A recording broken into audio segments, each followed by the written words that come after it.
Welcome, and thank you guys for joining us today. I'm Iris. And I'm Ian. And this is Rudolph. We're going to discuss oil pollution in the sea, and specifically the International Convention for the Prevention of Pollution from Ships, also known as MARPOL. In 1967, there was a huge disaster that occurred, commonly referred to as the English Channel disaster. 120,000 tons of oil was dumped due to an accident of the Torrey Canyon tanker. Now, to some, it may be common sense why this is an issue. To others, it may not be so obvious. Let's look at the 1969 Santa Barbara oil spill.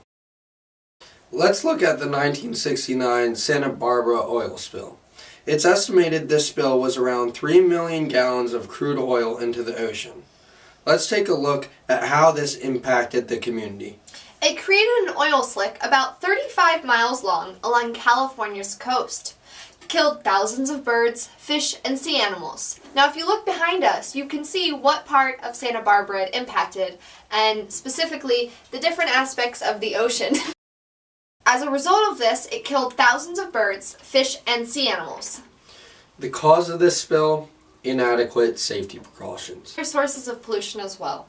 Pollution from ships by oil, crude oil from tankers, offshore platforms, drilling rigs, oil wells, bunker fuel oil, noxious liquid substances carried in bulk, harmful substances carried by sea in packaged form, sewage, garbage, and air pollution. Looking specifically at oil spills, you see that the two major consequences from an oil spill include damage to the feathers on birds and the fur on mammals, which can result in a loss of their ability to float in water and reduce their insulation ability. Another major consequence of oil spills is causing an imbalance over the flora and fauna of the region, which results in expensive and difficult cleanup methods.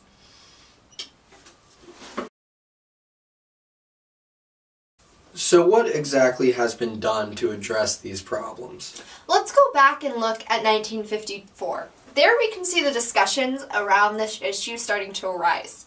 The first conference related to sea pollution, the International Convention for the Prevention of Pollution of the Sea by Oil, occurred. This is commonly known as OILPOL.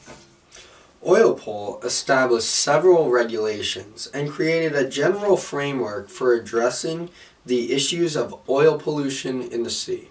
In 1958, the Geneva Convention on the Law of the Sea took place, where states were required to regulate oil pollution from ships and oil pollution from pipelines and seabed operations. This was done to prevent nuclear pollution. It also furthered the original framework developed by OILPOL. It described controls, regulations, enforcement, cooperation, and responsibility. In 1967, the focus shifted to oil tankers because of the English Channel disaster mentioned earlier. In 1972, at the United Nations Conference on the Human Environment, recommendations arose stating that states should accept and implement existing instruments on the control on marine pollution. In 1973, the London Convention took place, helping to prevent pollution by oil, chemicals, and substances in packaged forms. This was the third United Nations Conference on the Law of the Sea. In 1978 is when things really started to ramp up. The 1973 London Conference was revisited after numerous oil tanker incidents in 76 and 77. Altogether, the 1973 London Convention and 1978 revisions combined to make MARPOL 73-78. The International Convention for the Prevention of Pollution from Ships is commonly known as MARPOL. A lot of you may be wondering how the abbreviation MARPOL came to be. The International Convention for the Prevention of Pollution from Ships originated in 1973, but was modified in 1978. So a lot of people refer to this as MARPOL 73-78. As you can see, MAR is marine and POL is pollution. The MARPOL Convention is the main international convention for covering prevention of pollution of the marine environment from ships. As demonstrated earlier, ships can cause environmental damage through operational or accidental causes. MARPOL consists of 6 annexes with various regulations related to the design, construction, and inspection of ships. However, as with most international agreements, there are a few exceptions. A few areas around the world are limited from any kind of discharge into waterways, and continuous changes are made as environmental concerns increase and scientific knowledge increases. Prevention of pollution by oil. In 1983, Annex II was created, focusing on creating regulations for the control of pollution by noxious liquid substances. Annex III was focused at preventing the pollution by harmful substances carried by sea in packaged form. Annex III was added in 1992. Annex IV was focused on preventing the pollution by sewage from ships and was updated in 2003. Annex V was focused on the preventing of pollution by garbage from ships and was added in 1988.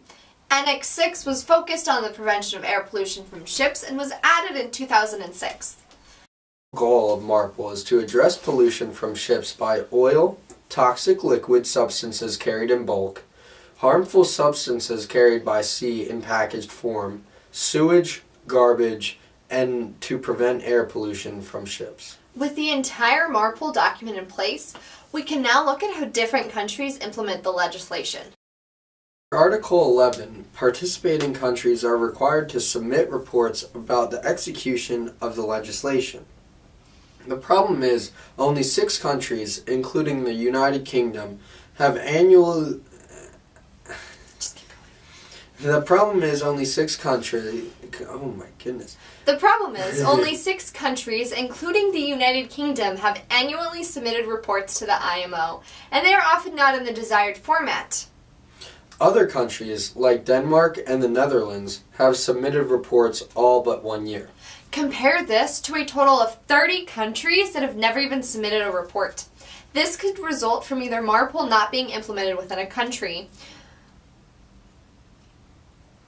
or because there are no oil spills inside a country's jurisdiction, and the country didn't see the benefit of reporting that nothing happened. I mean, can you blame them? To break down implementation outside of reports, we look at 3 different aspects. Inspection, reception, and enforcement. Implementation is left up to the states. So MARPOL leaves states with the duty to inspect ships under its control.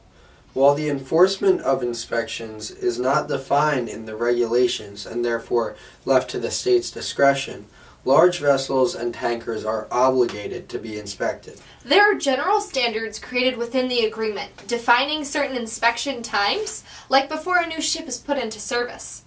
Port states can also inspect ships within their harbor to confirm that they align with the MARPOL protocol. Enforcement of penalties due to breaking MARPOL regulations falls under the jurisdiction of the member state. This means that it is up to a state whether or not to find the time to prosecute a case. In one case, 2 passengers videotaped ship employees dumping plastic trash bags filled with garbage into the... No. I don't care about animals.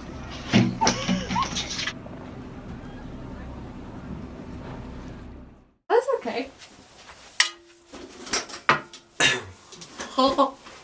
Overall, since implementation is left up to the states, many high seas violators do not get prosecuted since participating states would have to patrol the vast sea for a difficult-to-find oil slick. Reception of restricted pollutants by port states is necessary to the MARPOL agreement. The problem is many port states don't find this aspect to be worthwhile. They are required to receive and process garbage, oil washings, and noxious liquids from foreign cargo ships. Many states do not supply a reception facility, and therefore ships are forced to discharge pollutants into the ocean, showing that the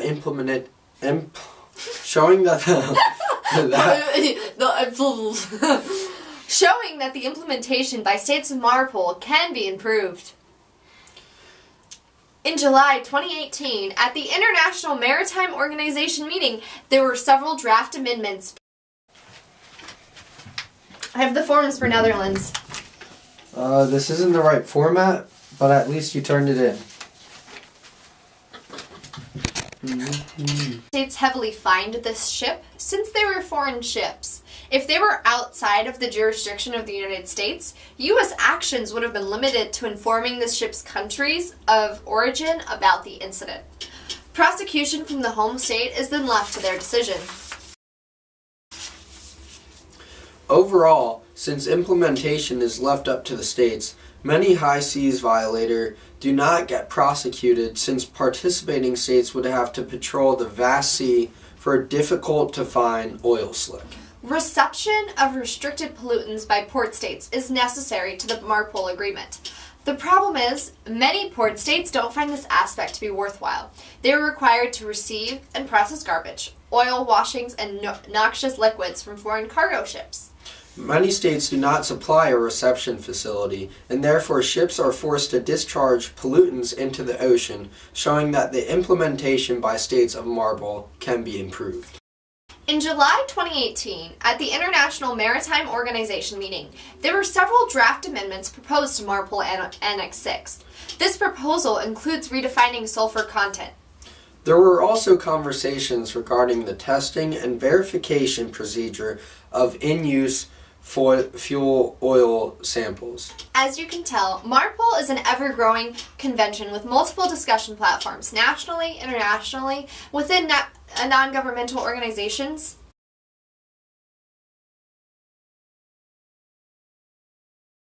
Baltic Sea! No Baltic Sea! Baltic Sea! No Baltic Sea! Baltic Sea! No Baltic Sea! Baltic Sea! Baltic Sea.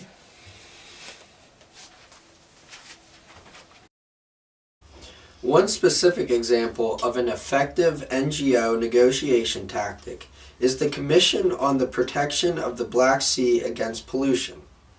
The Commission had previously released a convention on the protection of the Black Sea against pollution in which they addressed natural resources and amenity protections through efforts of the Black Sea countries. In this commission, they addressed MARPOL, wherein MARPOL addresses the Black Sea as a special area, but they asked for additional protection. Specifically, in 2017, the amendments to MARPOL Annex 6 designation of the Baltic Sea is set to change for NOx Tier 3 control. This change is set to be enforced on January 1st, 2019. Thank you so much for listening, and let us know if you have questions.